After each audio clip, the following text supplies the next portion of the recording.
नमस्कार दोस्तों, मैं अनमोल स्वामी अपने चैनल पर आपका स्वागत करता हूं।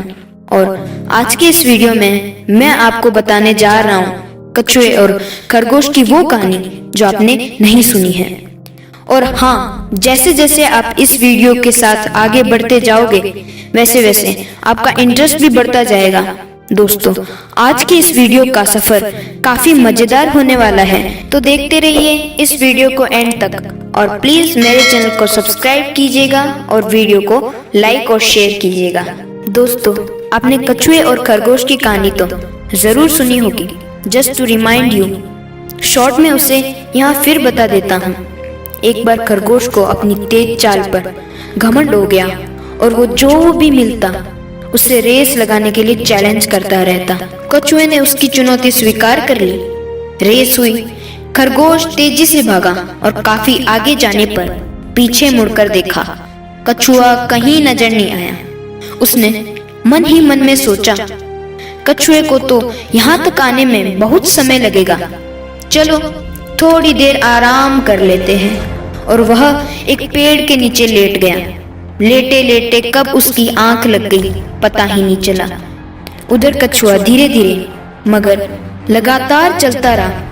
बहुत देर बाद जब खरगोश की आंख खुली तो कछुआ फिनिशिंग लाइन तक पहुंचने वाला था। खरगोश तेजी से भागा, लेकिन तब तक बहुत देर हो चुकी थी और कछुआ रेस जीत गया। Moral of the story, slow and steady wins the race. धीमा और लगातार चलने वाला रेस जीतता है। ये कहानी तो हम सब जानते हैं। अब आगे की कहानी देखते हैं। रेस हारने के बाद खरगोश निराश हो जाता है। वो अपनी हार पर चिंतन करता है और उसे समझ आता है कि वो ओवर कॉन्फिडेंट होने के कारण ये रेस हार गया। उसे अपनी मंजिल तक पहुंचकर ही रुकना चाहिए था। अगले दिन वो फिर से कछुए को दौड़ की चुनौती देता है। कछुआ पहली रेस जीतकर आत्मविश्वास से भरा होता है और तुरंत मान जाता है। रेस होती है। इस बार खरगोश बिना रुके अंत तक दौड़ता है और कछुए को एक बहुत बड़े अंतर से हराता है। Moral of the story, fast and consistent will always beat the slow and steady. तेज और लगातार चलने वाला धीमे और लगातार चलने वाले से हमेशा जीत जाता है। यानी स्लो एंड स्टेडी होना अच्छा है, लेकिन फास्ट एंड कंसिस्टेंट होना और भी अच्छा है। फॉर एग्जाम्पल, अगर किसी ऑफिस में इन दो टाइप्स के लोग हैं तो वे ज्यादा तेजी से आगे बढ़ते हैं, जो फास्ट भी है और अपने फील्ड में कंसिस्टेंट भी है। कहानी अभी बाकी है।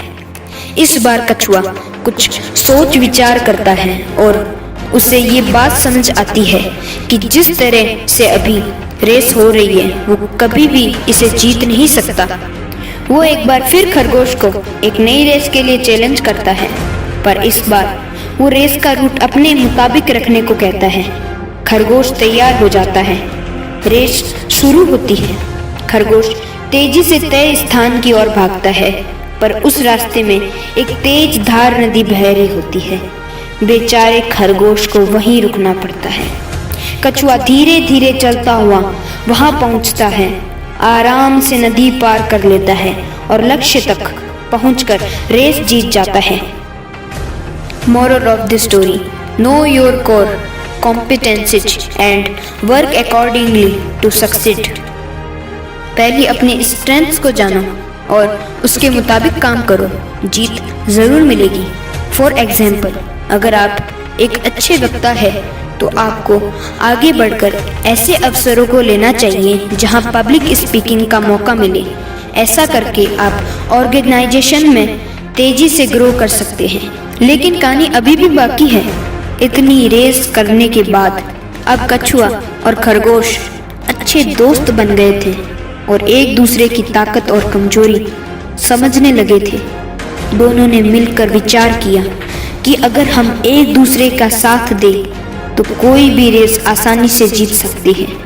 इसलिए दोनों ने आखिरी रेस एक बार फिर से मिलकर दौड़ने का फैसला किया, पर इस बार एज ए कॉम्पिटिटर नहीं बल्कि एज ए टीम काम करने का निश्चय लिया। दोनों स्टार्टिंग लाइन पे खड़े हो गए गेट सेट गो, और तुरंत ही खरगोश ने कछुए को ऊपर उठा लिया और तेजी से दौड़ने लगा। दोनों जल्द ही नदी के किनारे पहुंच गए। अब कछुए की बारी थी। कछुए ने खरगोश को अपनी पीठ पे बिठाया और दोनों आराम से नदी पार कर गए। अब एक बार फिर खरगोश कछुए को उठा फिनिशिंग लाइन की ओर दौड़ पड़ा और दोनों ने साथ मिलकर रिकॉर्ड टाइम से रेस पूरी कर ली। दोनों बहुत ही खुश और संतुष्ट थे। आज से पहले कोई रेस जीतकर उन्हें इतनी खुशी नहीं मिली थी। Moral of the story, team work is always better than individual performance. Team work हमेशा व्यक्तिगत प्रदर्शन से बेहतर होता है इंडिविजुअली। चाहे आप जितने बड़े परफॉर्मर हो, लेकिन अकेले दम पर हर मैच नहीं जीता सकते। अगर लगातार जीतना है तो आपको टीम में काम करना सीखना होगा। आपको अपनी काबिलियत के अलावा दूसरों की ताकत को भी समझना होगा और जब जैसे भी सिचुएशन हो उसके हिसाब से टीम की स्ट्रेंथ्स को यूज करना होगा।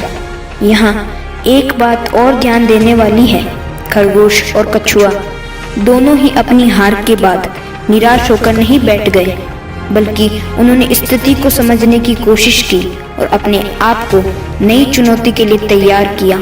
जहां खरगोश ने अपनी हार के बाद और मेहनत की, वहीं कछुए ने अपनी हार को जीत में बदलने के लिए अपनी स्ट्रेटेजी में बदलाव किया।